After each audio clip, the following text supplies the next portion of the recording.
Good morning, everyone. Thank you so much for joining us. We're just going to go ahead and wait probably about 30 more seconds, maybe about a minute, just for some other folks to join, and then we'll get started.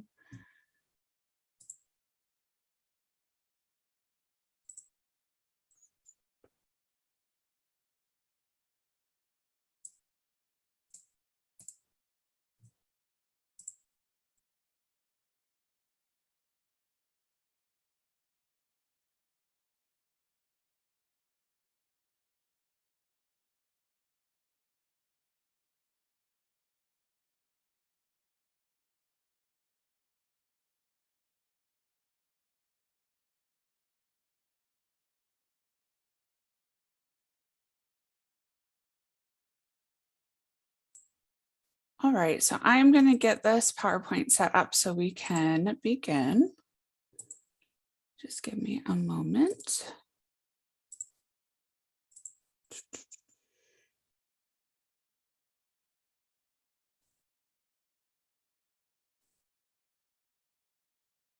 All right, Matt, can everyone see my PowerPoint? That's good. Okay, just making sure. Awesome. Well, thank you everyone for joining us today. I know it's an incredibly busy season. We're coming up on the holidays. If you're anything like us, here at United Way, we don't have any in-person volunteer projects that are going on. We're still doing a lot of things virtual, and somehow it's still just as busy, it seems, as it's always been. So I'm sure it's busy for all of you as well. So thank you for taking the time to join us today. So what we're going to be focusing on today, it is the last session of our training series. We are going to be talking about continuous improvement and evaluation. And so I know everyone probably is sick of hearing from me, seeing me, and then also me introducing myself. But if you don't know, my name is Kristen Sabalskas. I'm Director of Engagement here at United Way. And then Matt, would you like to introduce yourself? Thanks, Kristen. I'm Matt Maylard, Manager of Engagement at United Way. Yes, and a quick shout out to Matt. He has been promoted to manager, which he probably is like, why are you telling people this? But I'm very proud of him, very excited for him. So he's been a great integral part of our team and has been my right hand person this whole time with the training. So really appreciate his support. So I will be running today's training. Matt will be in the background, just making sure that your questions get answered, admitting folks as they come in, and also just flagging me down in case any of you have questions or if we have any technical issues. So thank you, Matt. So just a brief overview of, housekeeping, introductions of group norms. So we are scheduled for 2 hours. I don't think it'll take the full 2 hours today. It probably depends on how chatty your group is, but that's okay. We'll figure it out. But I have a feeling we'll probably be able to let y'all go a little bit early today. And we will have a quick 5-minute break about halfway through. So definitely, if you need to get up or take a call or, do whatever, please feel free to do that. But we will have a break halfway through. And so just very quickly, I'd love for us to just take a moment, if you could drop in the chat who you are. So your name, your organization, and your current role as it's related to volunteer engagement would be great.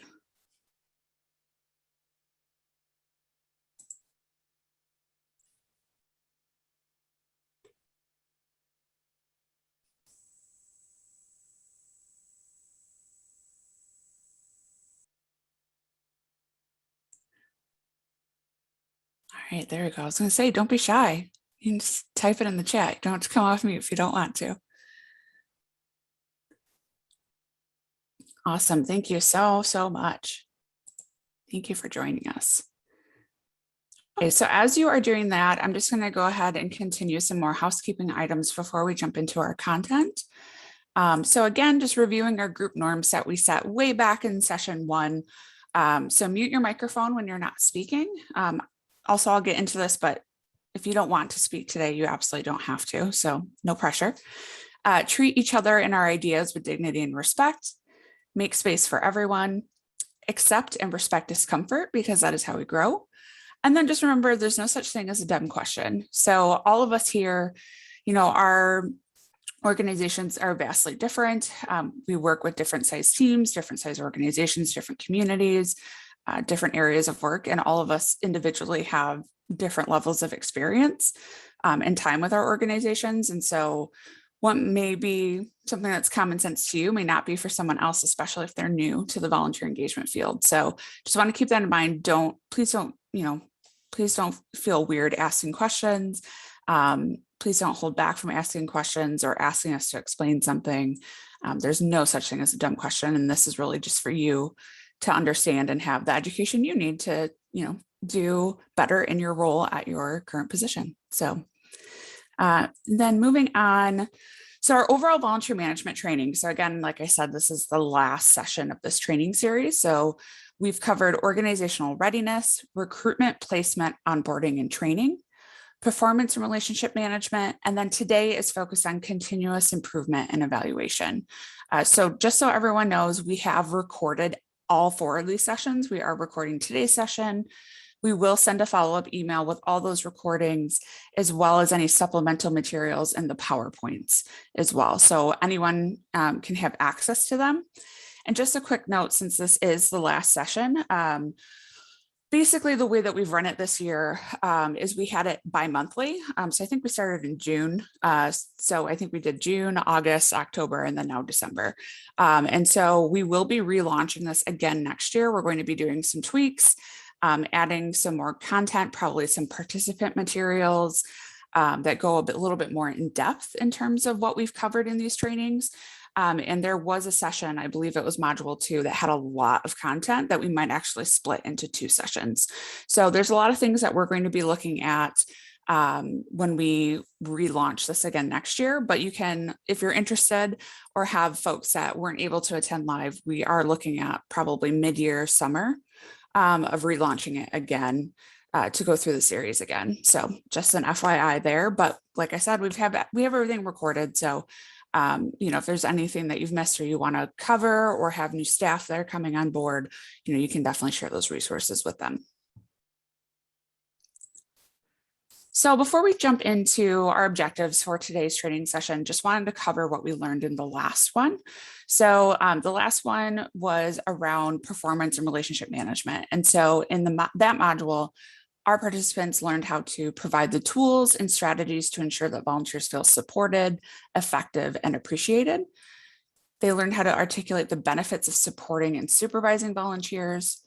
They explored the causes of and options for addressing performance problems. And then they also, I learned how to identify effective ways to reward and recognize volunteers.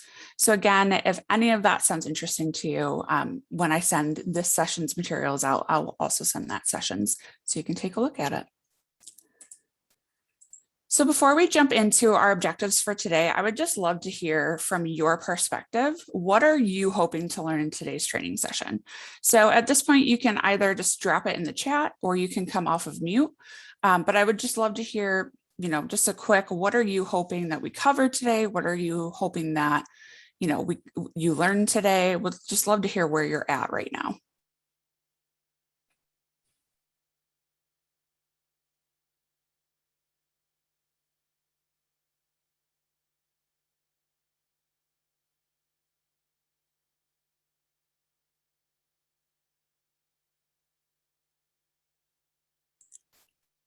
Is this an end of the year fatigue thing? Because I don't blame you all, that's for sure. So it might be helpful to just recap what the focus of today is, maybe. Well, I was hoping to get folks' ideas before I went into them, but we'll go ahead and jump into them. So today's learning objectives. So hopefully by the end of our session today, you will understand how to build a foundation for evaluating volunteer engagement, recognize the difference between program evaluation and stakeholder evaluation, explore impact statements, mutual feedback, and stakeholder satisfaction surveys to improve outcomes for volunteers, staff, and the organization as a whole. And then also we'll just spend a couple minutes at the end wrapping up the entire training program and reflecting on the learning goals that you had for not just this training, but the training overall. So now I want to jump into our first training topic, which is just going to be an introduction to evaluation. So this is another sharing activity. So I'll give it a few seconds to see if anyone wants to participate. But since we're going into evaluation, I would just love to hear if anyone has experience evaluating either a program or their own volunteer satisfaction, and how you did that. So does anyone have any experience, even if it's, it doesn't have to be like full program. We did some high level evaluation. It could just be, we send a survey to our volunteers once a year. So does anyone have any experience doing any sort of evaluation that they'd like to share in the chat or come off of mute?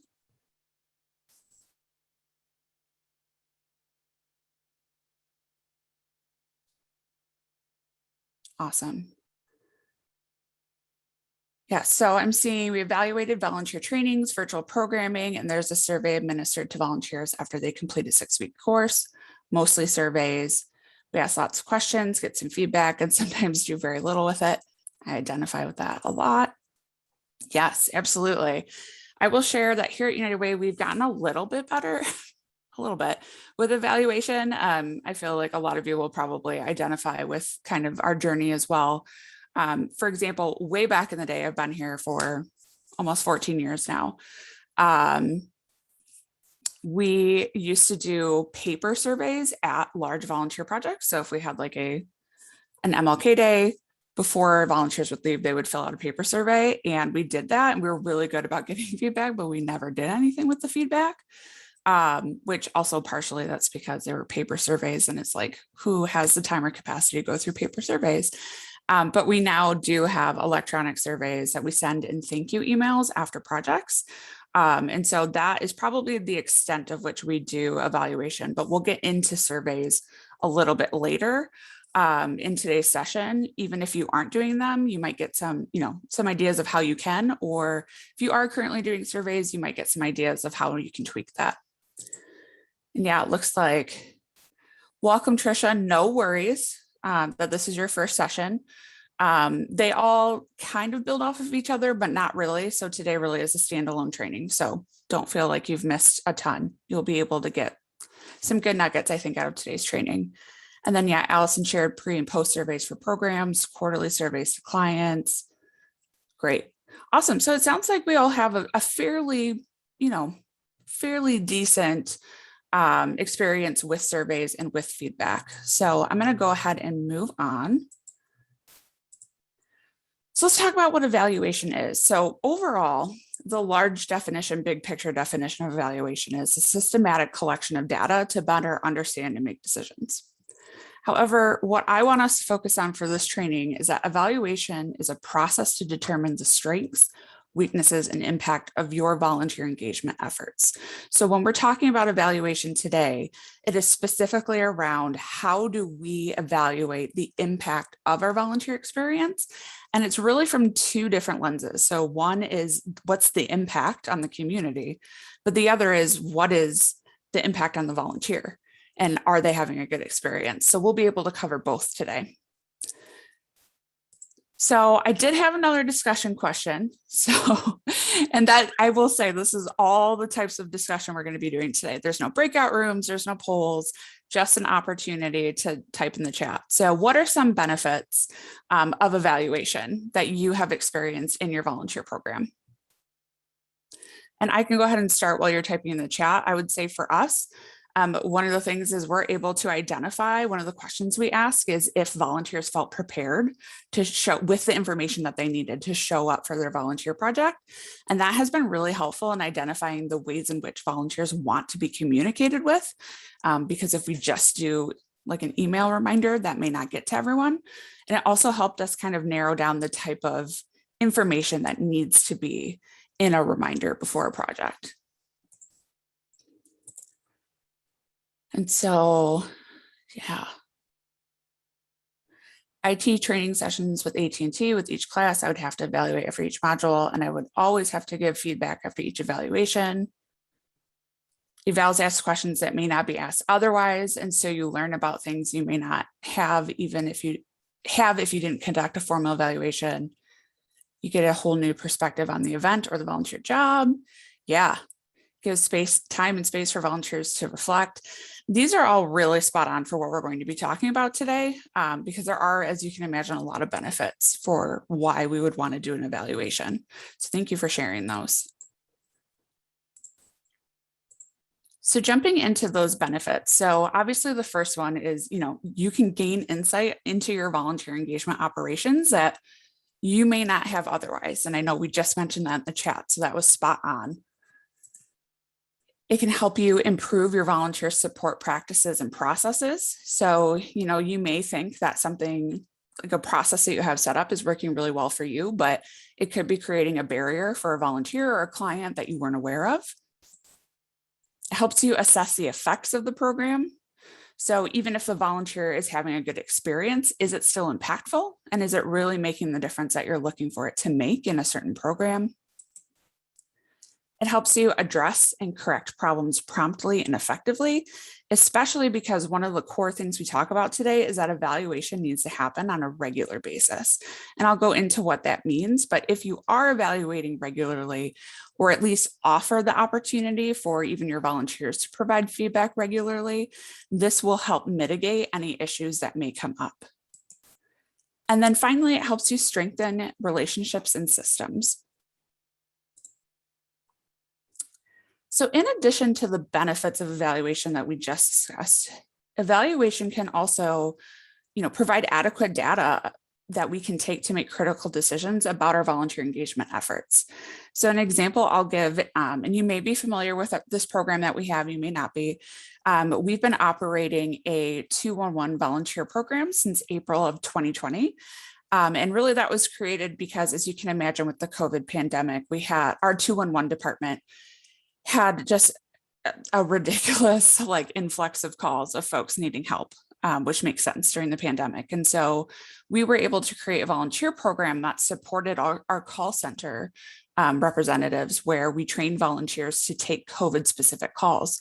Well, now that, and I hate saying this, and I don't take it as me downplaying the pandemic, but now that we're 2 years into the pandemic and the urgency of the pandemic has lessened, there's still need, obviously, but the amount of calls we're getting that are related specifically to COVID in terms of finding vaccines or finding information about, do I need to quarantine? Do I need to isolate?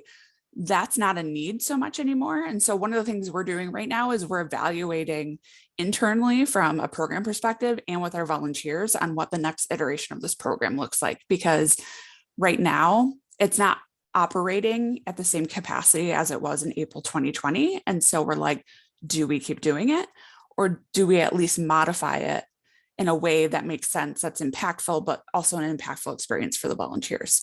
So it can definitely inform your decisions about your volunteer engagement programs.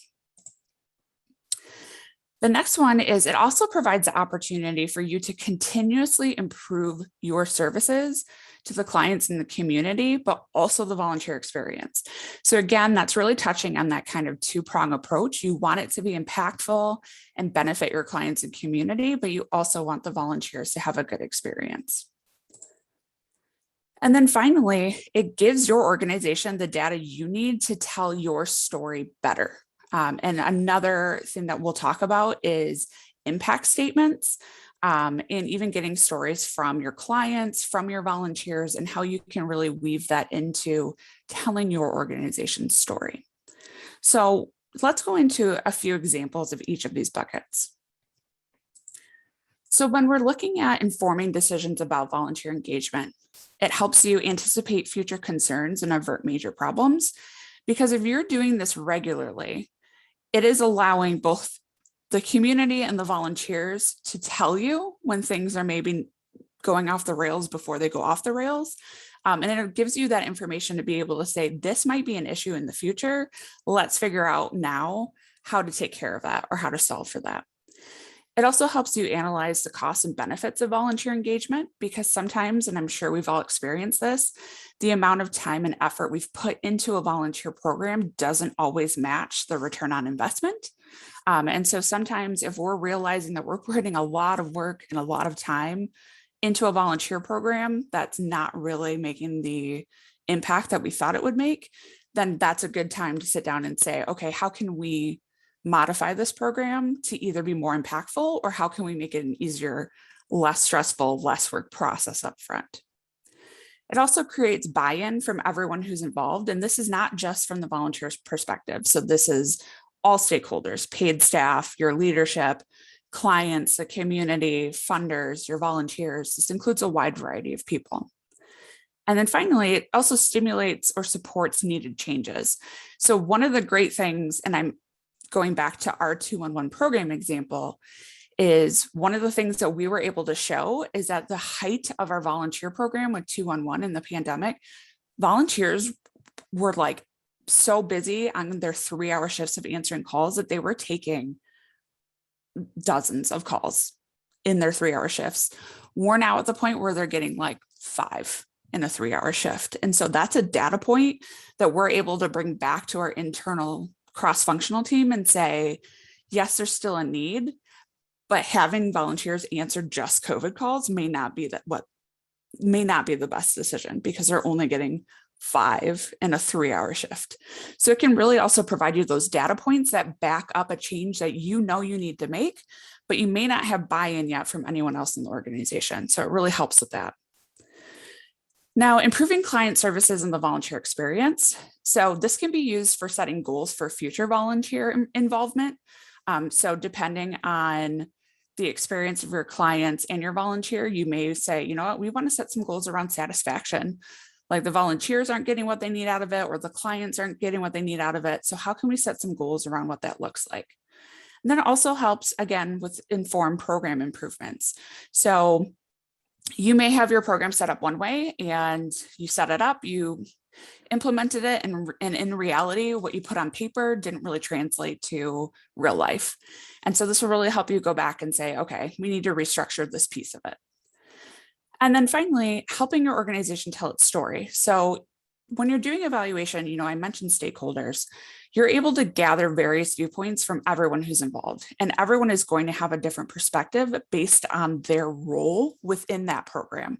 So a client is going to have a different perspective than a volunteer, than a leadership member, than you who's managing that program. And all of those perspectives are really important.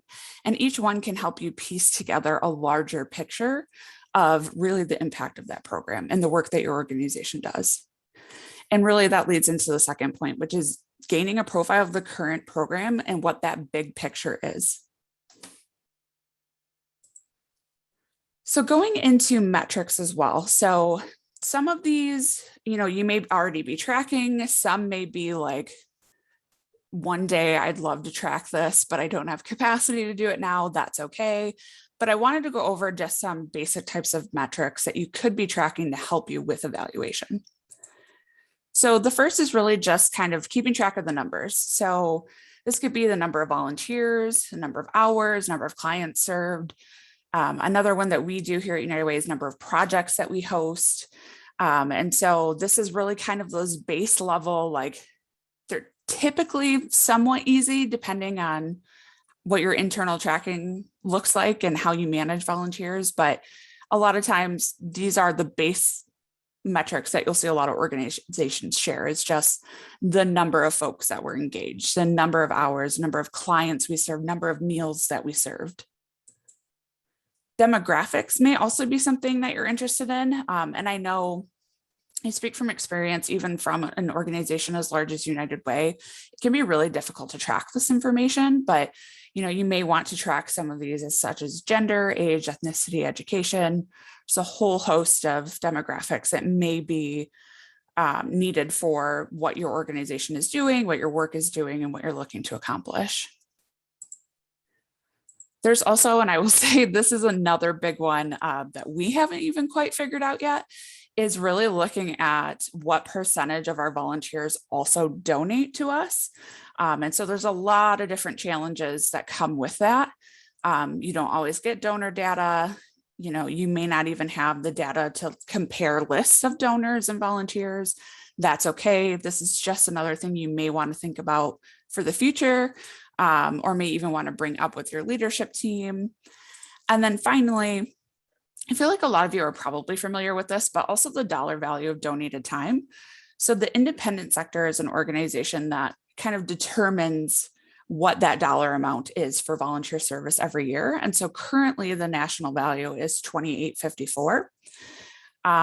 And we could, go back and forth on how impactful that actual data point is. But for some folks, like that really, some of our volunteers and some of our donors, different folks are going to attach themselves to different metrics, right?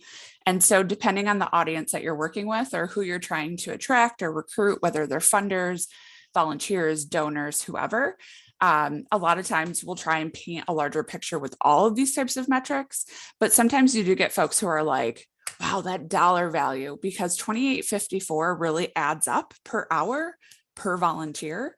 And so it's up to you how you want to use that in your own work. But for some folks, seeing that, a number of volunteers, like, wow, yeah, 10,000 volunteers, but what does that mean? And so then seeing the dollar impact value of that and seeing how large the actual like amount is can really like spark folks' interest.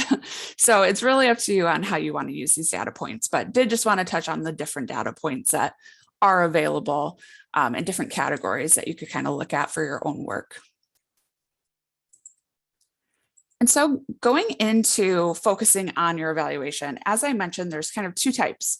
So there is program evaluation and then there's stakeholder evaluation. And so I want to make the distinction between these two, and we will go into like more in depth into each of these.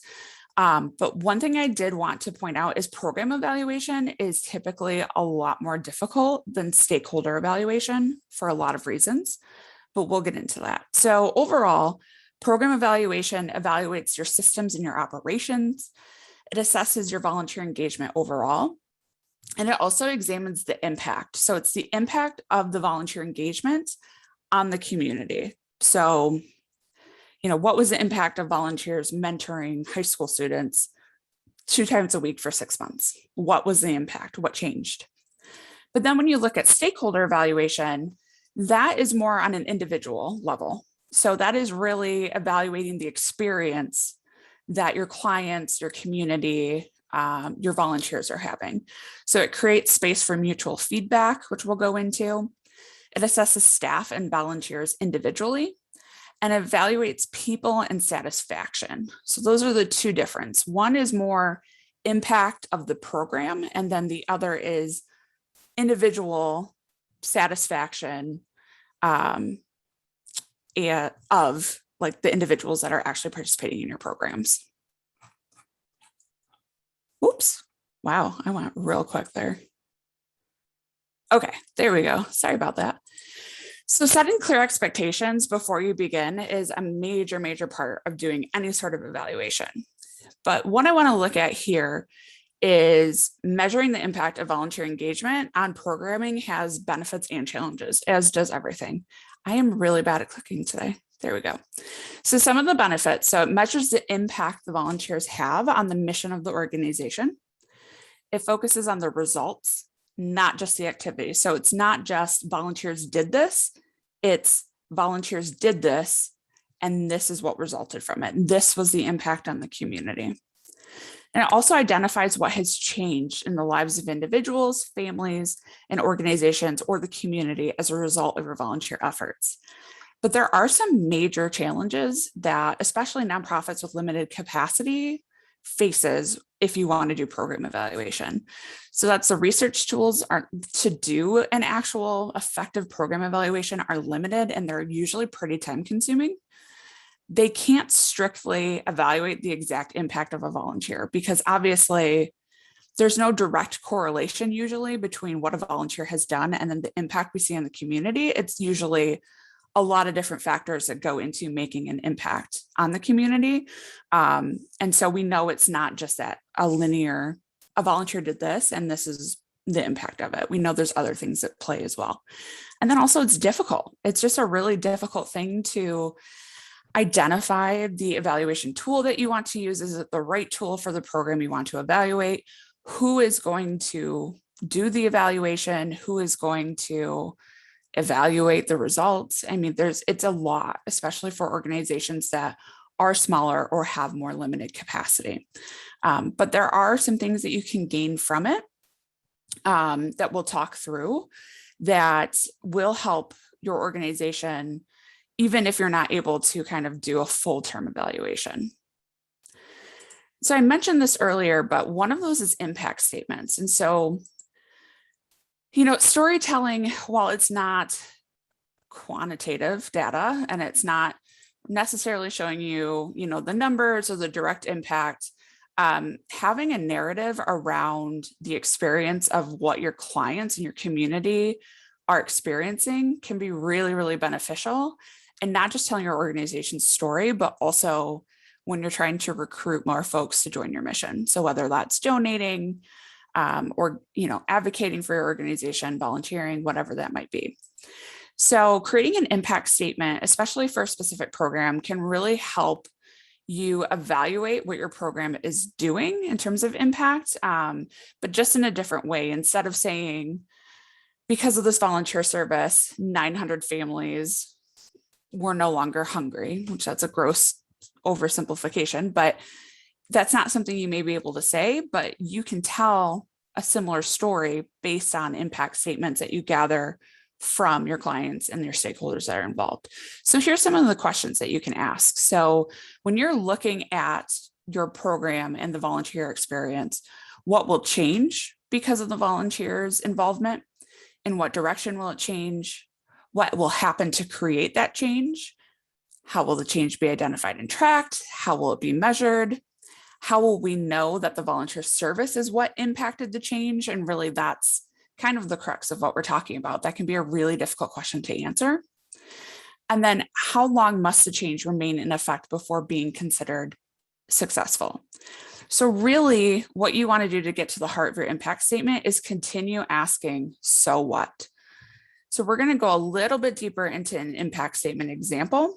So the program goal, let's just say your program is a mentoring program. The mission of the mentoring program is to keep high-risk students out of gangs and involved in further education. And so to really be able to get to the impact statement of this program, you want to ask, so what? And by so what, we mean, to whom might this matter? Like, who cares about this information? And is this really evidence that something important is changing or happening? And so I'm just going to walk you through this pretty quickly. So we're going to start at, we had 90 volunteers working on the mentor project for 3 months. Great. But what does that mean? So what? The volunteers were mentoring high-risk students at the continuation high school. Okay. Most of those students reported liking their mentor. Also great. But what does that mean? Most students began to turn in their homework more regularly. Okay. So what? Students began to develop more pride in their work and received passing grades.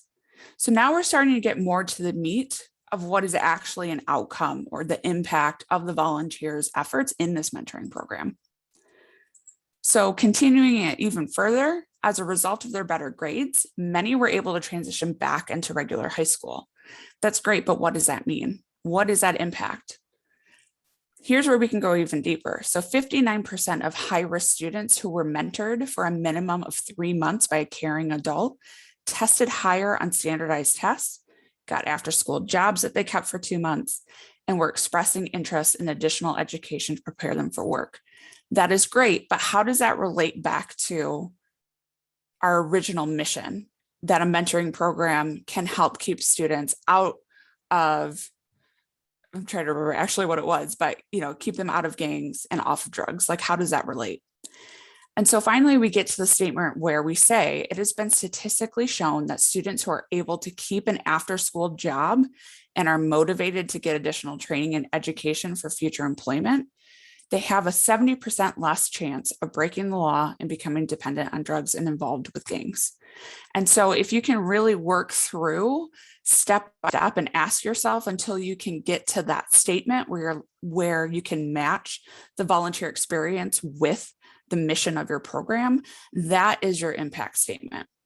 And that's a really impactful, for lack of a better word, piece of information that you can share with stakeholders and share with folks to get them interested and involved and help them understand why their involvement with your organization and specifically with this program is so important.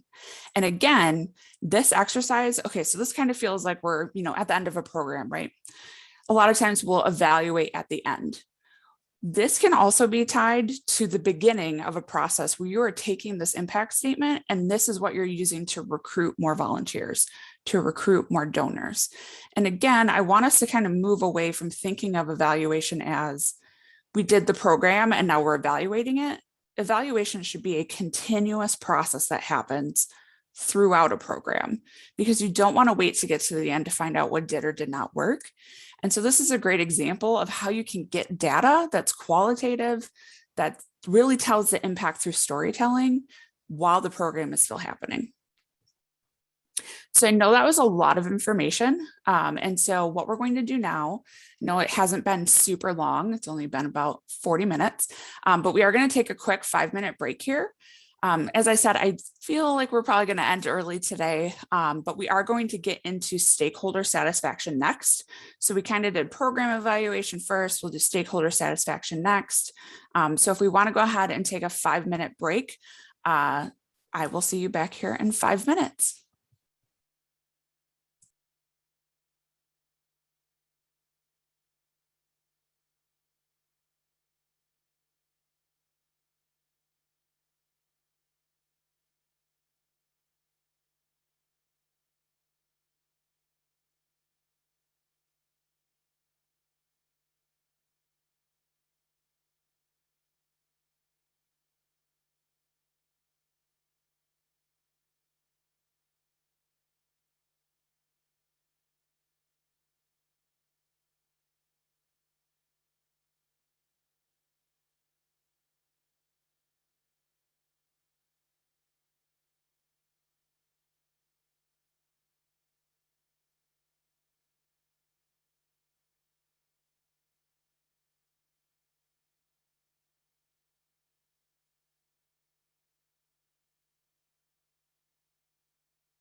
All right.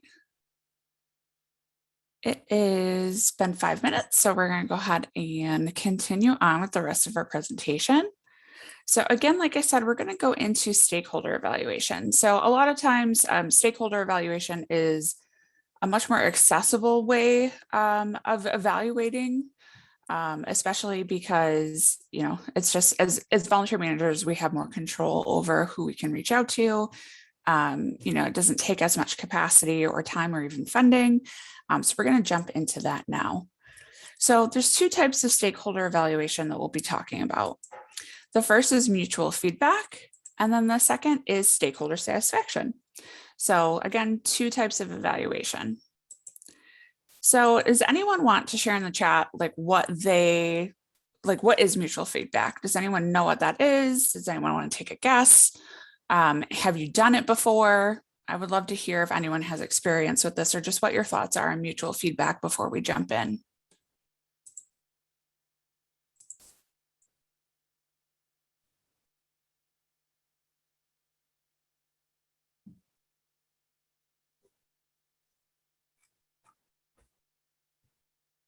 Feedback from both parties. Yep. Awesome. Has anyone done this before? Does anyone do, or even do you do it on a regular basis? Giving and getting feedback? Awesome.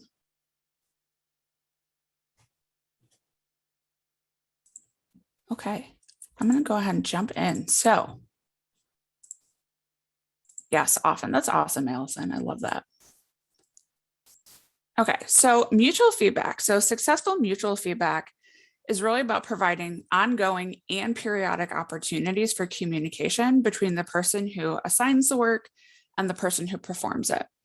So one thing I do want to mention is a lot of your organizations probably work with long-term volunteers. That's not necessarily always the case at United Way. It depends on our specific programs. So just keep that in mind. So if you have volunteers that are coming in, like let's say a corporate group is coming in for a one-time opportunity, mutual feedback is not necessarily something that you would implement with those folks because you don't work with them on a regular basis. But odds are a lot of you have programs that are long-term, you have volunteers that are long-term. And so that's what we're really talking about when we talk about mutual feedback. And so staff and volunteers in these mutual feedback sessions and opportunities discuss what they expect from themselves and each other, and then how well those expectations are being met. So again, the mutuality piece is what's key here. It's not just an opportunity for you to tell the volunteer, this is how I think you're doing. It's also an opportunity for the volunteer to tell you the exact same thing. Because really what we want this to be is a two-way open communication between you and your volunteer in order to get the best results.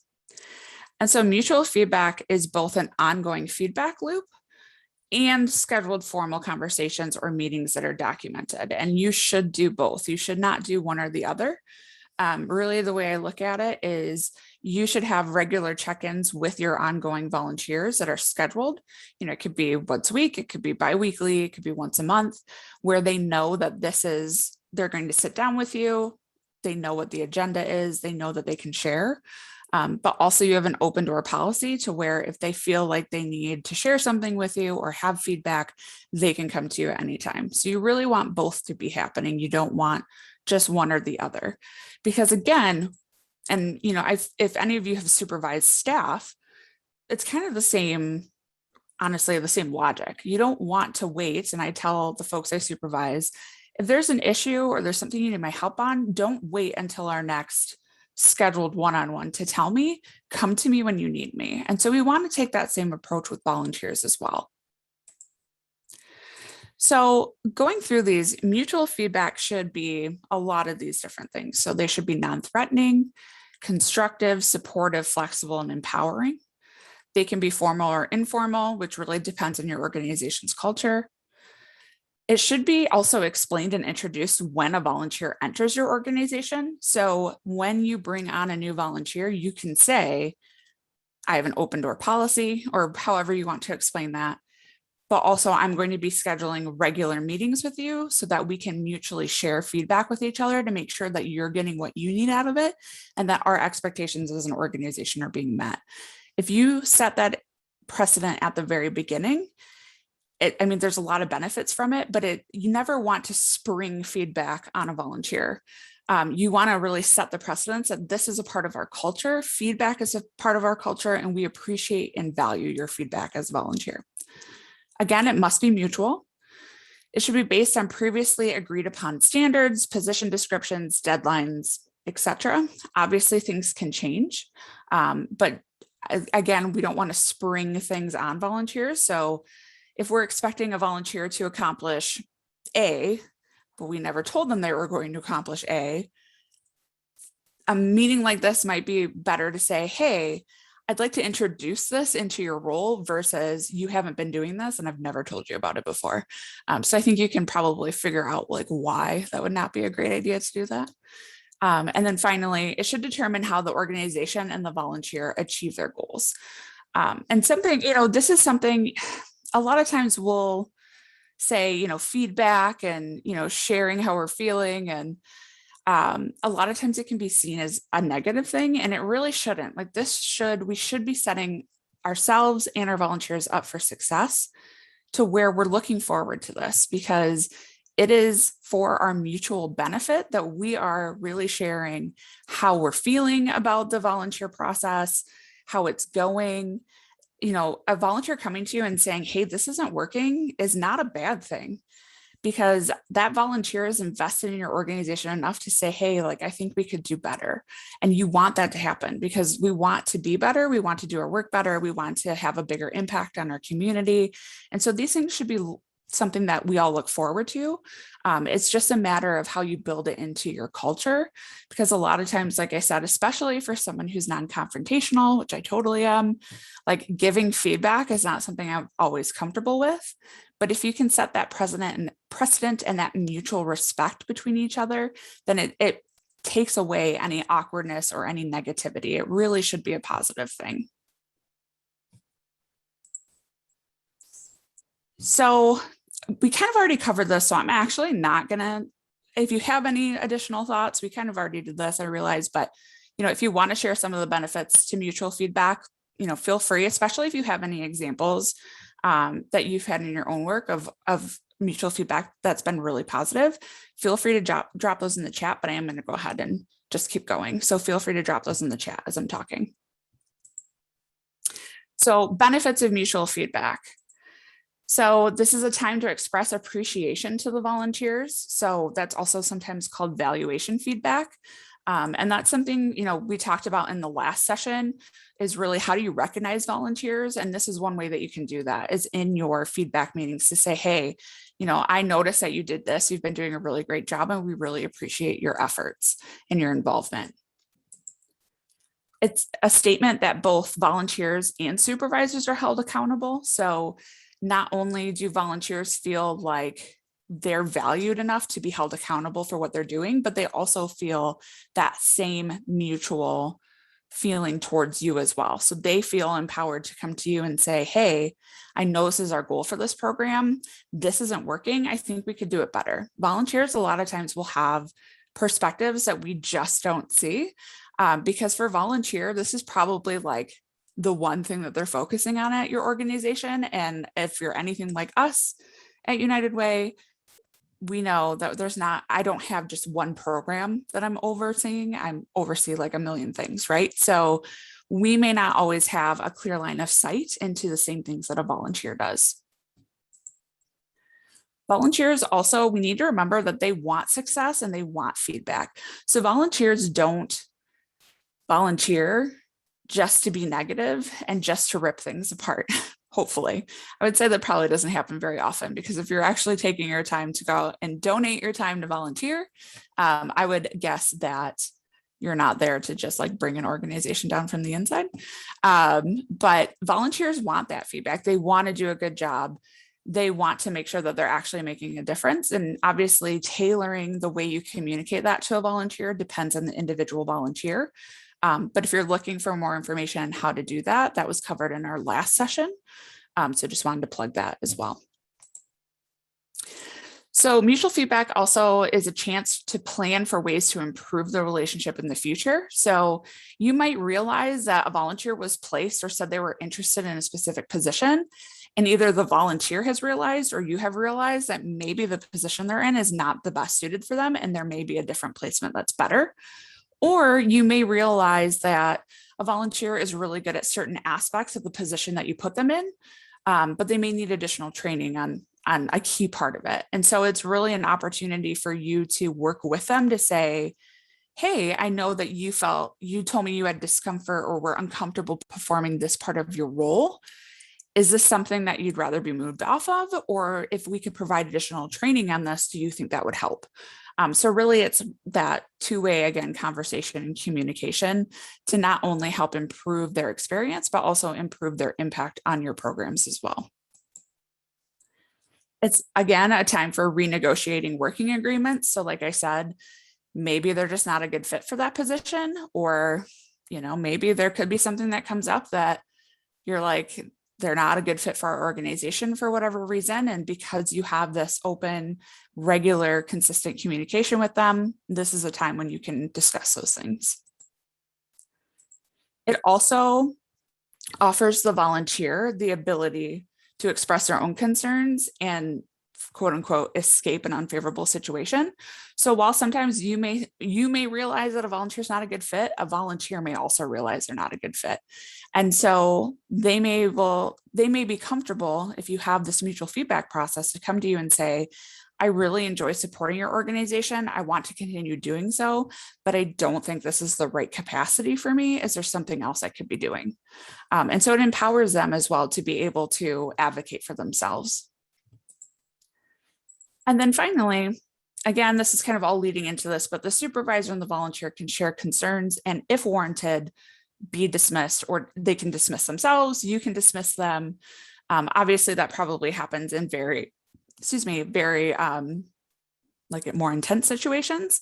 But it does provide you that opportunity to where if you are having these conversations on a regular basis, it's not like, I don't know, if your boss has ever been like, hey, I need to meet with you. I'm putting a meeting on our calendar to meet tomorrow with no context. And you're like, am I getting fired? That's not the vibe we want to send to volunteers either. So if we're regularly communicating and offering that space to volunteers, then it's also not as daunting when you're like, hey, let's meet. It's our upcoming meeting, our regularly scheduled meeting is coming up. Here's the things I want to cover.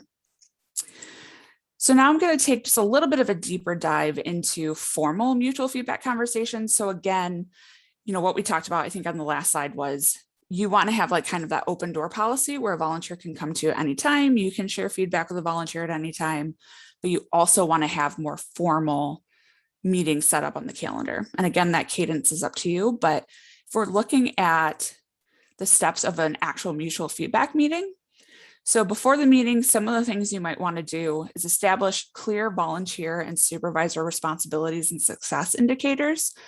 So typically this is something that you would even do when a volunteer is coming on board. You want a volunteer, and we go over this in one of our previous training sessions about onboarding and training, is you really want a documented kind of job description for a volunteer, so that volunteer understands exactly what their responsibilities are, what success looks like, so they understand what they are responsible for taking care of as volunteer.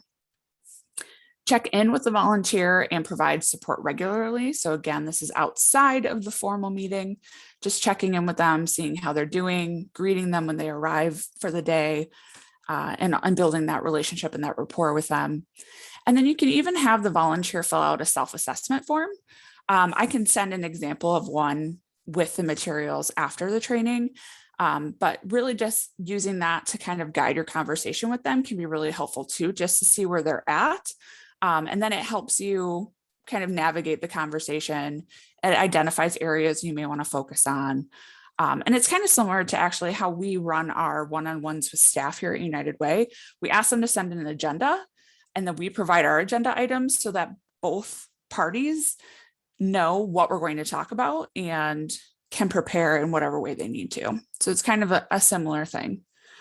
So during the meeting, you want to share positive feedback and appreciation. So again, letting the volunteer know how much you value them and their dedication to your organization. Together, you want to review their responsibilities and success indicators, discuss the volunteer self-assessment that they filled out, discuss any barriers to success for the volunteer. So again, this is allowing the volunteer to really communicate to you if they're experiencing any barriers and what those might be. And then I'll just also discussing future plans and goals. So what does success continue to look like? Are there any changes we need to make? What are you seeing? And this is more on the individual basis than like, what do you see going on with the program that could need to be changed? That's certainly a question you can ask, but this is really for, how is the volunteer doing? How are they feeling? Where do they see themselves going? What do they need? And how can you provide that for them? And then afterwards, documenting the meeting for the volunteer and agency files, just so you can keep a record of what you covered. And then obviously follow up on any action plans or agreements or even next steps that you identified with the volunteer. And then here's just a few question prompts that you may want to use while you're in the conversation. So what do you love about this work?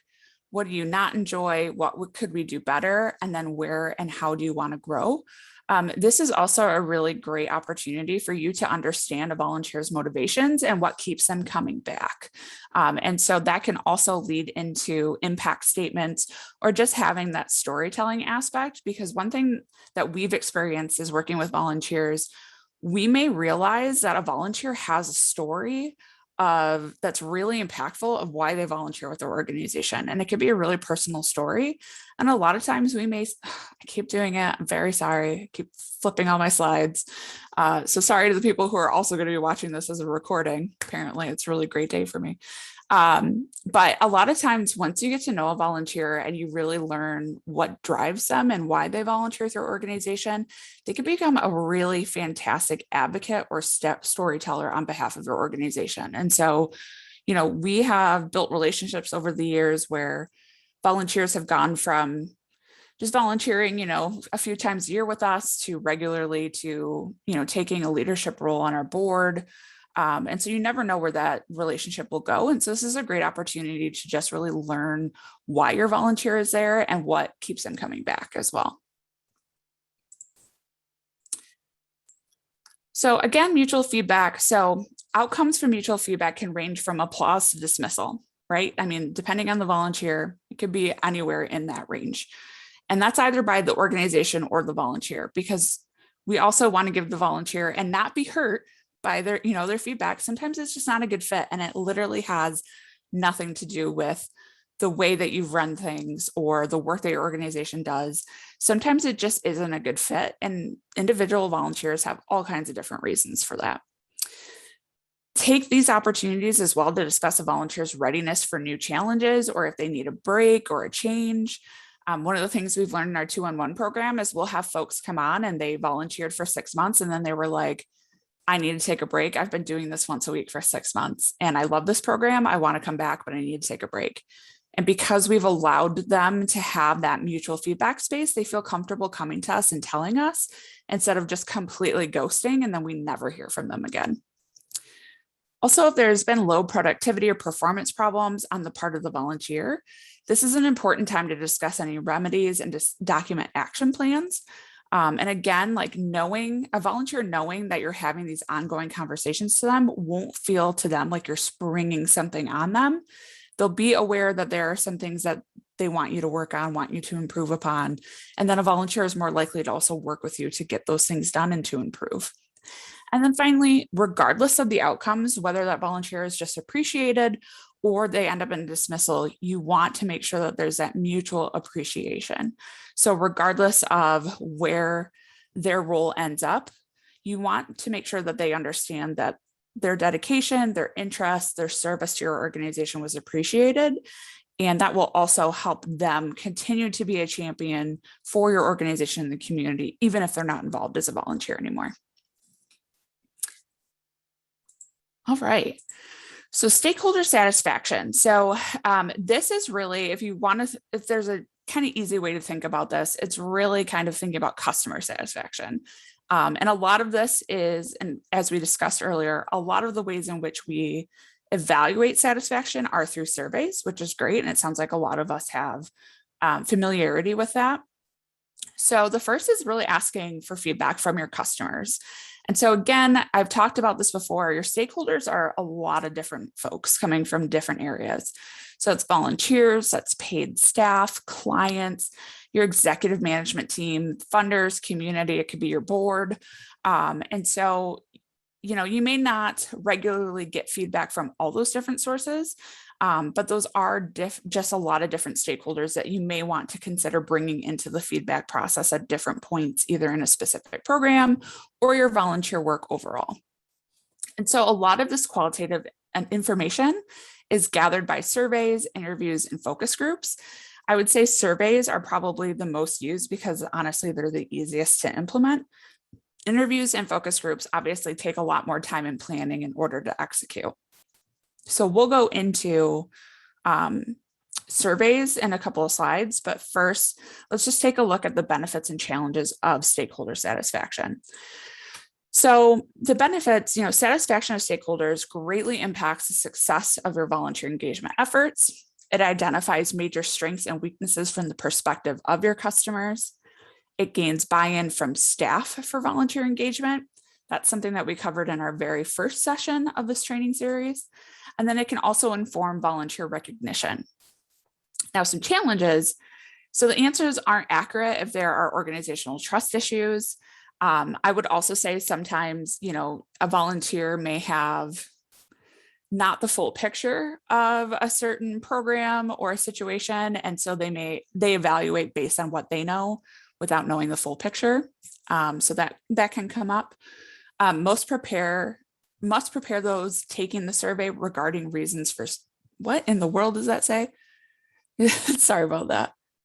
So what you need, one of the challenges is you prepare the person taking the survey with why you're doing the survey and what you'll do with the results and recommendations, which sometimes, that is a challenge, but sometimes you can simplify it just to say, we want your feedback because we want to improve. You can generalize it.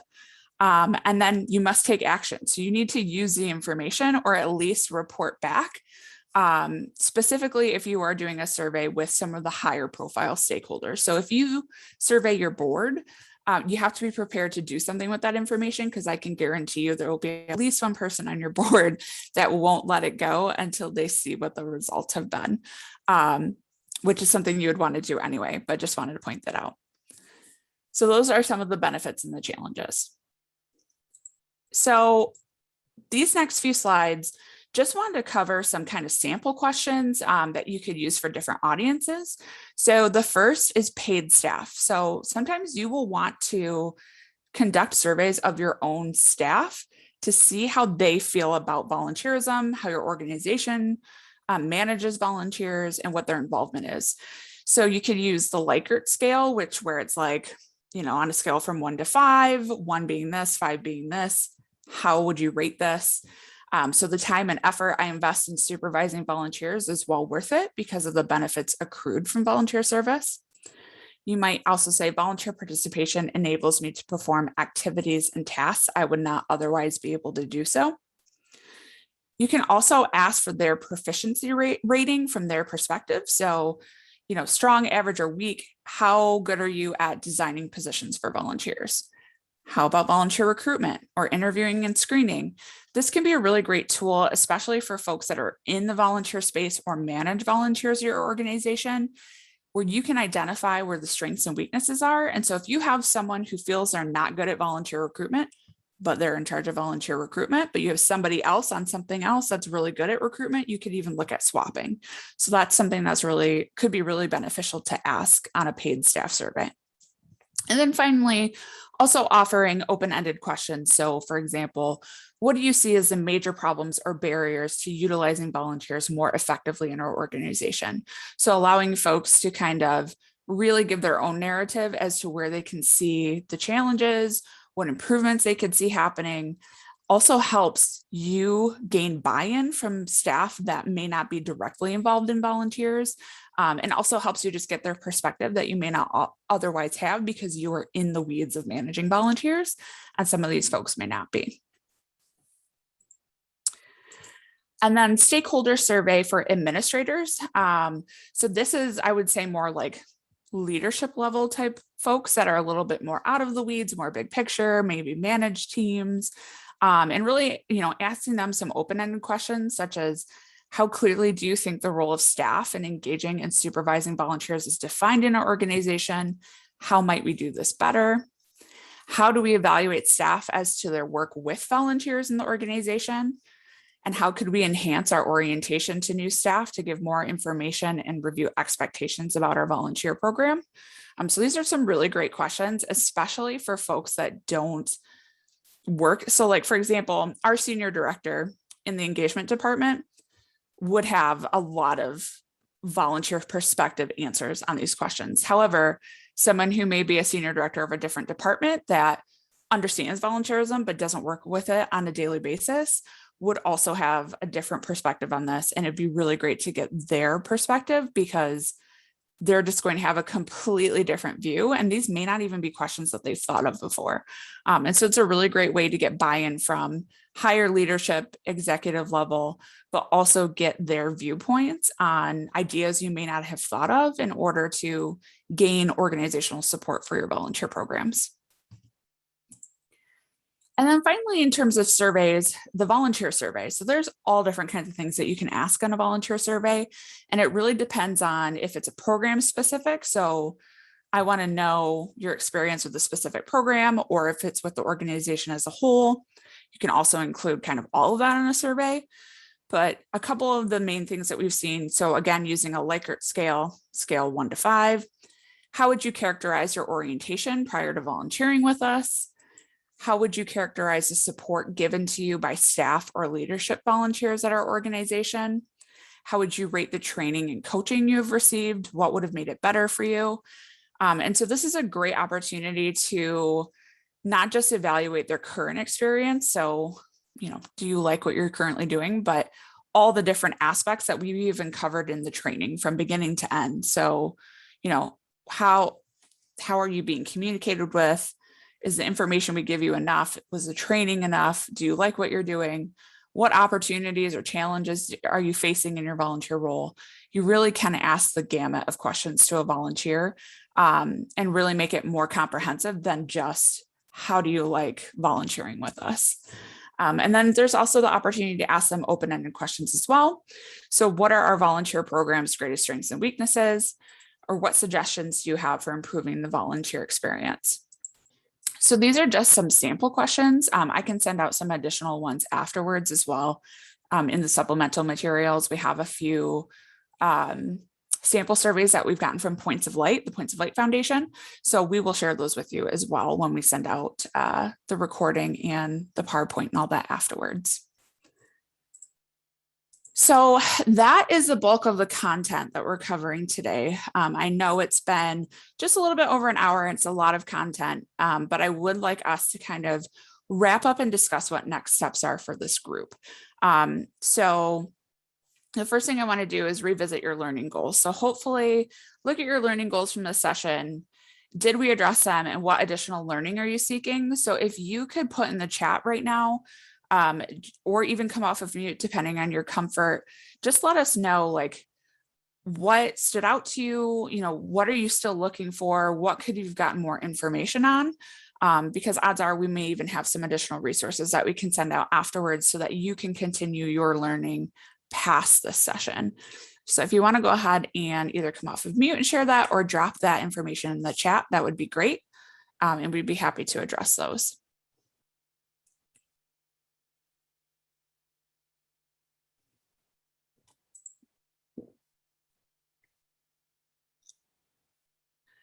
And so as you're doing that, I just wanted to talk about next steps as well. So what you may want to do, especially, if you're someone who's, only attended this training session and haven't watched the other ones, I definitely would recommend you go back, look at your past notes, look at past recording sessions, and really identify specific tasks you want to work on. Even if a full-scale evaluation or implementing surveys isn't something that you feel like you have capacity to do right now, there is I'm sure that there is something in here that you could say, you know what, this is the one thing I'm going to work on, the one thing I want to implement, especially as we are coming up on the end of the year. It may be a really great time to kind of reset, looking to go into 2022 and say, what can I do better? What can I do more of? And so definitely just wanted to share that as well. So I see we have a couple of questions in the chat. So yes, you will receive the PowerPoints. We send that out afterwards. And we also send the recordings of all training. So everything that we have shared, we will definitely send that out. What day is it? It's Wednesday. Hopefully by the end of the week, if not the end of the week, early next week. We just want to make sure we have all the resources together for all of you, but we will definitely share that with all of you that are on here, as well as the full group that we communicate with monthly. So no worries. Thank you, Renee, for sharing volunteer burnout. So Renee mentioned she is struggling with volunteer burnout. And I will say 100% we are too.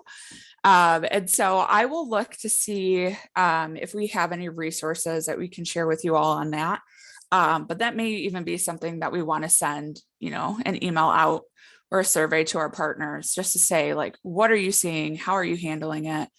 I talked a lot today about our 2-on-1 volunteer program and how we're trying to assess the need, because, volunteers have gone from getting dozens of calls in a 3-hour shift to 5 in a 3-hour shift. And we've gone from having 40 volunteers to now having about 2 a week. And folks are tired, right? Like, especially this time of year, volunteers are tired. We're all tired. How do we handle this? I mean, the pandemic, I think, has just gone on for so long. People are tired of being on screens. I feel it too, Renee. And I honestly can't say I blame them. I'm exhausted as well. But that is something that our team here at United Way has been talking a lot about. And so I think, honestly, looking at next year, I think it's going to have to be a lot of us really internally looking at who we're targeting for certain opportunities and how often. I think that's one thing that a lot of organizations may struggle with, and that's something United Way does, is we are targeting a lot of the same people for all of our opportunities on a regular basis. And so just from my perspective, I think that's something that we need to get better at, and maybe, your organizations do too. If you are a volunteer that is giving your all for a program and you're continually being asked to do more, that can be really, really deflating and really difficult. And I'm not saying that that's what's causing the burnout, because it's everything, right? Gestures broadly, it's really everything that's going on with the pandemic. But it's definitely something that we're seeing, and I imagine all of you are seeing as well, as that volunteer burnout. So you're very welcome. Yes, I totally get it. I get why volunteers are like, I need a break. I do too. Fortunately, we all permanently live in the volunteer space, so we don't really get a break from it, but that's okay. At least it's a good place to live. But I'll do some more thinking on that. I'll get with my team, and then we'll see if we can send out some resources, especially because I know, Renee, you're probably not the only one experiencing it, but thank you for bringing that up. Before we go on to kind of next steps and how you can continue to engage with our organization beyond the trainings, does anyone else have anything they'd like to bring up related to the training or not related to the training? Feel free to drop that in the chat or come off of mute if there's something that you're personally struggling with in the volunteer space. We'd be happy to lend some thoughts to that as well. So I'll also mention, I think many people in this group are probably familiar. Well, obviously our sessions with all of you focus on very specific, the training and specific topics that we're looking to do some training on. There is a network of volunteer coordinators here in Southeastern Michigan. Oh, look, Kristen's on it. The Southeast Michigan Volunteer Coordinators Network that meets throughout the year and have a little bit more open discussions around different things impacting the volunteer space. So things over the last almost 2 years, a lot about COVID-related protocols, how to switch things to virtual. Those have been big topics of discussion. But things like volunteer burnout are also things that could be brought up in that forum. And in that, you have a wide swath of experience from across the region again to discuss those. So if you are interested in that, I'll let Kristen, because she says the next steps, I'll let her touch on that a little bit more, how to get involved with that network. Can you all tell that Matt and I work very closely together? We have the same brain and we joke about it all the time. So definitely the first thing I would say in terms of next steps, stay connected. So, whether you have heard something that's been shared by another participant throughout the training series and you want to learn more from that organization, or if there's anything that we can help you with, feel free to reach out to us. We're happy to kind of dialogue with you. If there's resources or organizations that we can point you to around certain topics, we're happy to do that. So please don't hesitate to reach out to us. So definitely stay connected, especially around things that you're struggling with, because I can guarantee you we're all struggling with it, or at least some of us are struggling with it. The Michigan Community Service Commission, if you're not connected with them, they're another volunteer organization that provides resources. They have a statewide volunteer portal. It's actually the same portal we have. It's just the statewide one, which I do want to say, if you post on our volunteer portal, our opportunities do show up on the statewide portal. So you are set. You don't have to post in both areas. But they offer a lot of resources. So all of these next steps in terms of these organizations, I will send like their website and their contact information in case you want to do any further follow-up. So I'll send that with the resources. But Michigan Community Service Commission, as Matt mentioned, the Southeast Michigan Volunteer Coordinators Network is really great. They meet on, as you mentioned, a quarterly basis, and it really is more of an open forum. Melissa Pletcher is the one who coordinates that. She does a fantastic job, and she always asks for agenda items. So if there's something that you are looking for feedback on, you can just let her know that you want that on the agenda, and they'll cover it in the next meeting, which is really great. And it's usually really well attended as well. So usually between 50 and 100 people. So it's a good group of people, a good mailing list to be on. And then also Advancing Macomb, if you're an organization that a nonprofit in Macomb County and you're not connected to Advancing Macomb, they are a wonderful organization that offers all kinds of nonprofit resources to organizations in that county. So I just wanted to mention them as well. They're a great United Way partner. So I will send out information about all of these afterwards. Yeah, absolutely. And one thing, I don't know, Matt, if you could type this in the chat, if you can remember the link, if you could type the link to our resources page, it's on the portal. So we do have a page on our volunteer portal that specifically lists all the resources that we offer to not just nonprofits, but community organizations. So off the top of my head, we get a lot of in-kind donations. We offer kits that our volunteers build. We do mini grants. So for example, we just closed our mini grant awards process for MLK Day. We also give volunteer project grants around National Volunteer Week and Day of Action. We do the volunteer management trainings, all kinds of stuff. So we are really working to not just engage volunteers in our own work here at United Way, but our job is really to support you as well. So if there's a resource that you're looking for, or just any information that we can help provide to you, just please reach out to us. I will say, I wasn't sure if I was going to say anything about this, but I am currently expecting my first child. So I'm getting, and this probably is giving Matt extra anxiety, but coming up pretty close to my due date, potentially next month or early February. And so if for some reason you reach out to me and you can't get to me, please know to also reach out to Matt. So if it's not me, thank you very much. Also, I apologize. I meant to say this at the beginning. I apologize if I ran out of breath at any point. That's what happens when you're 31 weeks pregnant, I guess.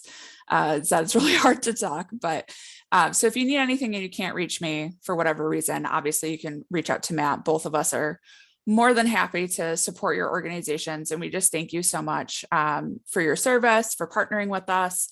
And really, that's all we have for today. So again, thank you so much for your participation. We will send everything out afterwards. I'll stay on for a couple minutes. Matt and I will stay on just in case anyone has any questions that they want to ask. But otherwise, thank you so much. And I hope you have a wonderful day and holiday season, and we will talk to you later. Thank you.